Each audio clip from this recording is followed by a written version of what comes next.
I've zipped through, and I'm hoping that we can have a further discussion, that you've come up with a bunch of questions for me. Hi, Charlotte. Hi, Sharon. Thank you so much. That was a fantastic presentation, really interesting. And yes, we do have some questions for you. Maybe I'll just start from the top. I'm not quite sure which order they've come in as. One of our attendees, Giselle, has said, excellent seminar. Thanks, Sharon. You've described this movement to flip the script. Could you comment on the future for adopted people, donor-conceived and surrogacy-born people? What are the opportunities and barriers to achieving meaningful participation and leadership on the issues that affect us? Oh, that's a big question, and really one near and dear to my heart. When I talk about flipping the script, I'm really talking about, as I'm saying, making their voices heard. They are making sure that in the media, their stories are being told. They are doing podcasts to educate everybody else that's connected to the constellation and the general public. They are writing letters to the editor to correct how words are used, to correct a story that wrongly described what was going on for somebody. They are serving on boards of organizations to make sure that their presence is keeping agencies and legislative bodies and so on heading in the right direction. They're activists and they're using their voices. And that's truly, and then a lot of them, I have to say, are using their creative arts. So whether they're painters or musicians or whatever, they're expressing their needs and experiences through their art, and then they're letting their art introduce them in a larger way. Thank you. Allison has asked, I'm interested in what led Sharon to her work, what motivated her interest in researching the psychology of adoption issues in all sides of the old adoption triangle. You know, I get that question all the time, and I get kind of spiritual and metaphysical when I answer it. I have felt since I was a little girl that this was my journey in life, that I was really here to serve children and make things better for children. And I've never seen myself in any other way. I originally started college to be a teacher and thought, no, I want to combine my passion for family work with my ability to teach. And so the two came together in my 20s. And so I think that's where it comes from. I also had a really traumatic experience. I don't share this very often, but I was pregnant at 21 and married. And the FBI showed up at my door and told me my husband wasn't who I thought he was. And so he went to prison, and I was in my ninth month of pregnancy. And there was a lot of pressure for me to consider placing my child for adoption, which somehow at 21 I fought against. But I've always been incredibly sensitive to that pressure and what that meant. And the many times that my oldest daughter, who's 57, has said to me, Mom, I'm so grateful that you didn't let anybody else raise me because I'm so different and they wouldn't have loved me. So it's just such an interesting thing. And it's taken me one step further, and that is that I'm now working on a world study group of pre and perinatal psychologists, because I bring the adoption piece. And they're really looking at what is life like for the prenate and the newly birthed child. What do they know? What do they feel? And how does that affect their future? So I'm still doing a deep dive because I'm fascinated in it. Wow, thank you. Thank you for sharing that, Sharon. I mean, you've certainly been a passionate advocate and leader in the field for a long time, so I can see why. Dr. Sue Green, who you know, has asked, what strategies are being used to try and educate the ART sector in understanding the core issues and connection with adoption? That's a great question, Sue, and hello. My compatriot, Chris Probasco, who is a fabulous therapist, in the Midwest in Kansas, has been all over this now for many, many years. She got introduced to it by one of our other world leaders, Annette Barron, who passed away several years ago. Annette and Ruben Panner wrote a book about the secrets connected to donor insemination, called Deadly Secrets. She was trained by Annette to take her adoption experience and go out in the world. So she's very active in the National Fertility Associations. And she's doing workshops with this and working with staff and doctors all over the United States to change how they do what they do. And I'd be more than happy to connect Chris to Sue and let them have a further dialogue about that. That would be fantastic. Thank you very much.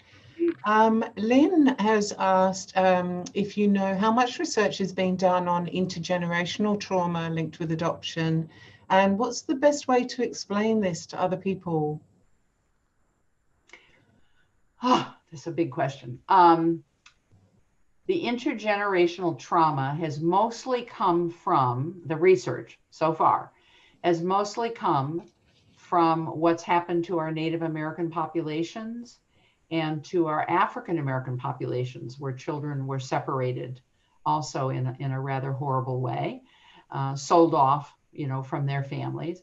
And that trauma, that intergenerational trauma, is now being linked to what it is to be adopted, to be transferred from family trees to family trees, and to have your whole culture and name and language and everything stolen from you.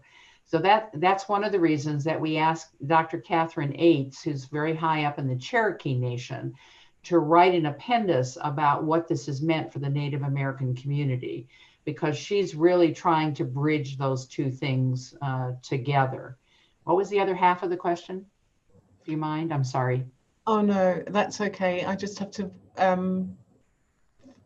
I think it's gone into the, I'm sorry, it's gone into the answered section. Let me just find it. Oh, how do we explain that to other people? I mean, it's hard enough explaining the issues to do with adoption, but when it's intergenerational trauma, how do we explain that? I do it by using a technique of a genogram. I can't imagine that your therapists there don't do genograms, which is really looking at the family history of a couple or of an individual, if I'm trying to educate them to this. And we look at the trauma in their own family, because every family has some trauma, and talk about how have they seen that show up. I make it personal, because the only way that people will grasp this is if for some reason it feels personal to them. And that's how I've been doing it. I know that's how a lot of my therapeutic colleagues are addressing it, is to walk people through. Or if I'm doing a workshop and there's a lot of people there, I bring them genogram outlines and I give them time to work together in dyads to work that out and talk about, because sometimes it's the other person who recognizes the trauma. Oh my gosh, there's been divorces in every single level of your family. Why do you think that is? When did that start? Do you think that's connected to some trauma?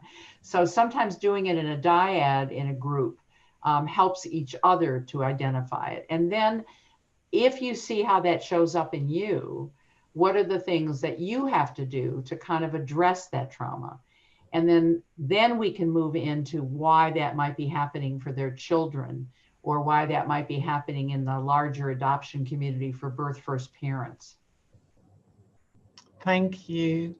There are some other questions about how to deal with triggers and what more about constellation, but I think because of the time, I'm just going to end on Francine's comment really and question, but I think it'll be a short answer.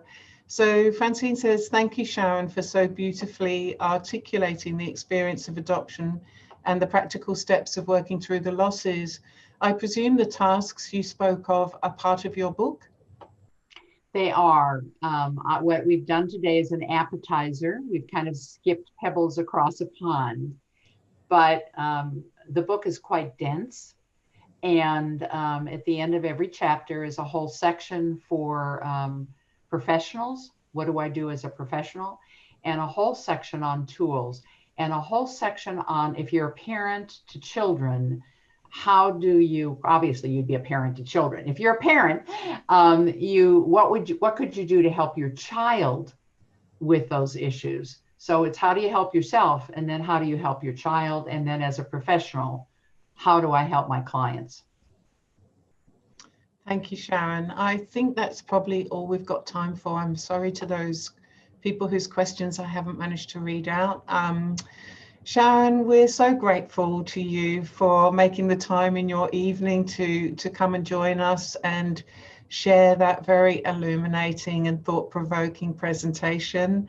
I've read parts of your book, and I've read that the articles, and still I found so much more information in there. So I'm really grateful, and I know our attendees are really grateful too. I hope you're very welcome to stay with us for our AGM, and I hope you'll be happy to receive contact from our members through your website, or I would be so happy to do that. If questions are unanswered, I'm always happy. And the best thing to do would be to literally reach me. My website has my email. Don't hesitate to email me a question or a comment. I'll get back to you as soon as I can. I'd be honored to do that. And Charlotte and Simon both, thank you, and Jen Green, thank you for trusting me with your really lovely, lovely group of participants. I really feel honored, and I appreciate it very, very much. So thank you. Thank you, Sharon. Normally, wonderful, successful meeting.